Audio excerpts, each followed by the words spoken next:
A very warm welcome to this exclusively Club 1999 video. Highly sensitive. And let us start with the identity of Jackie MARIBES' baby boy, who turned 4 in May this year. It is important we start here because I believe this is linked to a lot of other things that have started rapidly unfolding in relation to the Monica Kimani murder investigation. Indeed, in my view, it is even linked to the planning and execution of the crime, and I'll explain how in a minute.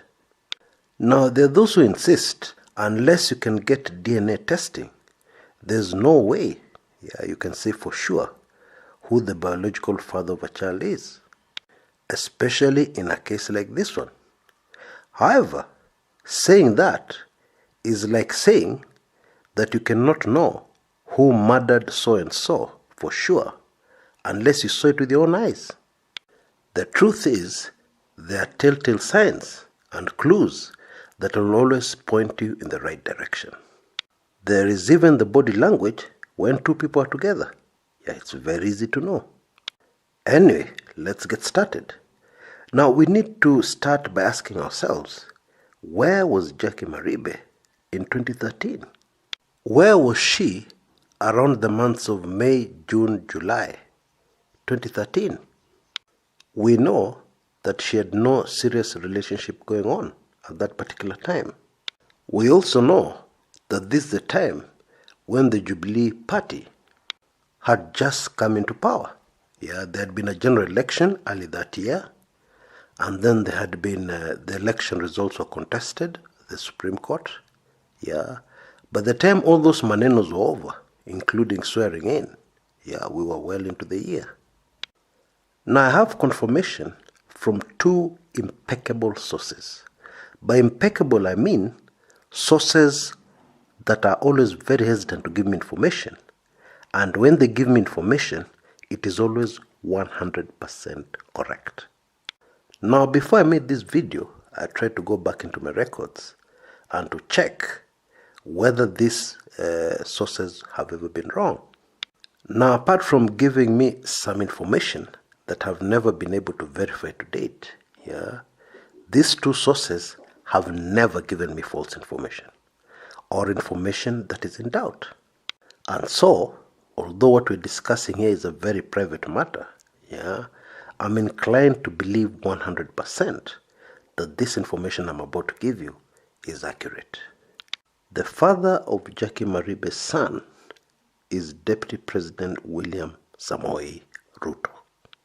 To some of you, this will hardly be surprising, because the Deputy President is known to be a ladies' man, and he has children out of wedlock, and in some instances, he has not denied, the case in point, which many Kenyans will remember, and which has earned him a nickname, is the Abi case. Baba Abi, some people still call him. It is also said that the two have remained close over the years. And so when you hear somebody saying Jackie MARIBE has got very powerful connections, she knows very powerful people in the country called Kenya, it's not a joke. It's serious. It's true. Now, shortly after her fiancé was arrested, Jackie MARIBE vanished. She went into hiding. Now, later on, we shall come back to the question of why she went into hiding. What possible reason would have caused her to panic and go into hiding? Because that's what it really was. But for now, we can guess that one of the people she called was the Deputy President. I don't think it's a coincidence that even the lawyer she chose has got very close connection with the Deputy President. And there's more. The kind of assistance, if I can just put that in quotes, the kind of assistance that Jackie MARIBE is receiving towards her defense also gives us a telltale clue. What we have seen in the media over the last few days is an attempt, to spin this murder story. There is currently an ongoing campaign to spin this story and change it so that it looks like Jackie Maribe is totally innocent, and her only crime was getting mixed up with this Joey guy, who's a nasty piece of work. That is the rhetoric that is being pushed down our throats. Now every couple fights, but if you have seen numerous media reports, what is coming out now is that Jackie fought with Bwana Joseph Irungu, her fiancé, very, very frequently, more frequently than is normal. That is what somebody is very determined that we believe. Now I want us to take careful note of the fact that not everybody can plant stories into the media. Every media house has got a reputation to guard, and without that reputation, that media house is nothing. And so, for somebody to plant information that contradicts information from the very investigators of this murder case, that person has to be a very powerful person in Kenya. There is even a story that is being very aggressively pushed that actually Jackie Maribe had broken up with Bwana Irungu. And drama has been thrown in. We are told that actually Jackie Maribe demanded from Bwana Irungu her car keys and her ATM. Now car keys I can easily believe. However, an ATM card, which withdraws funds directly from your account, handing that over to your boyfriend, that is possible, but that is stretching things a little. And the people planting these stories in the media are no fools. They know what they're doing. The best way to tell a lie is to plant your lie very close to the truth. Even when you want to spread propaganda, the right way to do it is to take truth and then tuck in your propaganda somewhere inside, and then try and flog until your lies finally take over from the truth. So let us come back to the facts, to the facts minus planted stories. Fact number 1, when Monica Kimani was murdered, Bwana Irungu and Jackie Maribe were still staying together. Fact number 2, personal effects of the late Monica Kimani have been found inside Jackie Maribe's house. And the only way they'd have gotten there, is via Bwana Irungu, meaning Bwana Irungu was still living there up to the time of his arrest. My advice to all of you Club 1999ers, in order to avoid being confused, stick to the facts and ignore juicy sideshows, stories that are thrown in, very juicy stories that are supposed to get us off track, or stories that are supposed to help subvert justice. Now, the other lies that somebody is very determined to force down our throats, and you can tell that from the frequency in which this theory has been pushed, is what I can call the suicide theory. Somebody is very determined to convince us that Bwana Irungu, in attempting to commit suicide, shot himself close to his shoulder, well away from his heart, and was actually trying to commit suicide. Now, when somebody wants to commit suicide by jumping off a building, they don't go to the first floor. They don't. In the same way, if you want to commit suicide by shooting yourself, you shoot yourself where? In the head. Certainly not in the shoulder. Now, the way this planted story goes is that Jackie and Bwana Irungu were fighting. And as they were fighting, Bwana Irungu got annoyed with himself, and with his fiancée, and decided to shoot himself dead. Now, the truth is, even if you made a movie of somebody wanting to commit suicide, and that person shot themselves in the shoulder, your audience will walk out. That is not a convincing fictional story. So how can it be a convincing factual fact? Impossible. Now, I've seen a newspaper report this morning where the timelines have been changed. Yeah, I kid you not. So that somebody is trying to tell us that actually this shooting happened a day after the death of Monica Kimani. Now in my video in the public domain, I explain why Bonairungu may have shot himself. And I also give you the accurate timeline of when this happened.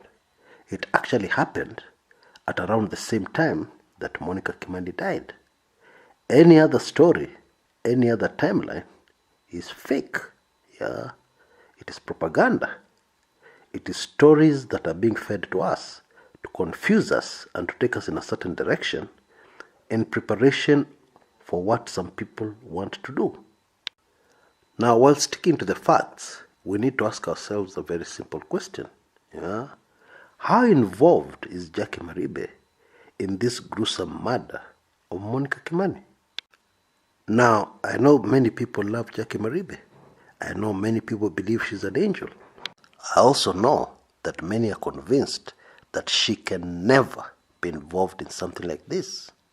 However, the evidence gathered by detectives so far says different. The car that was used in committing the crime belongs to her. Now, even if you love your boyfriend to death, yeah, it is highly unlikely that your boyfriend will borrow your car and use it up to the wee hours of the morning, and you have no idea where he is or what he's doing. That is highly unlikely. Number two, if you're innocent and indeed you know nothing, it's highly unlikely that shortly after your boyfriend is arrested, you vanish, you disappear. And obviously the motive for vanishing and disappearing is to avoid arrest. And that is not all. When you reappear in public, you look terrified, scared. What are you scared of? I mean, when you look at every bit of crucial evidence in this case, you cannot leave Maribe out of it. That is the truth. Now, Joy Rungu, and this has already been established by the police, they have evidence to prove that actually it happened. Yeah, Joy Rungu actually shot himself inside Jackie Maribe's bedroom. And you better believe me, it's not because they were fighting. Yeah, it was part of the intricate plan, yeah, to create an alibi for Bonairungu. And Jackie never screamed, she never raised the alarm. Yeah. So, how is it possible that Bonairungu would have a plan, yeah, to cover his tracks and Maribe was not aware of it? That is highly unlikely. And there's something else. Yeah. When Joy Rungu was arrested, he told the investigators, he told the police, that this case will go absolutely nowhere. I have a hunch, yeah, that what Bonairungu had in mind was the biological father of his stepson. Now, nobody is guilty until proven so by a court of law. Yeah. However, let's look at a hypothetical situation. Assuming that Bonairungu and Maribe planned this, okay, and in their planning, their fallback plan or their fallback insurance, in case something went wrong, was the deputy president, then they did a very serious political miscalculation. And the miscalculation was to assume that things in Kenya are still what they were, yeah, 2 years ago or even a year ago, where your vast resources or who you know can enable you to get away with anything, including murder. Well, not anymore. Not anymore. I mean, we've already seen some very high-profile arrests, yeah, which clearly tell you that we have a very independent director of criminal investigation. And the only person he takes direction from is from the President of the Republic of Kenya and nobody else. And so if Maribe is to be saved, there's only one man in Kenya, one, who can save her. And that is the President of the Republic of Kenya. However, the current political environment, yeah, does not favor this man stepping in to save Maribe. Other factors, of course, may come into play and save Maribe. or convince and persuade this most powerful man in Kenya to save Maribe. That is not impossible. However, the way the Directorate of Criminal Investigation have played their cards so far makes that one very difficult, because investigators have been very generous in sharing out latest information, latest evidence that they have found on the two prime suspects in this murder. And so if the most powerful man in Kenya were to step in, then there's no doubt that he would have to deal with political repercussions, political backlash. A political backlash he does not need, especially at this time. Until next time, this is Chris Kumekucha.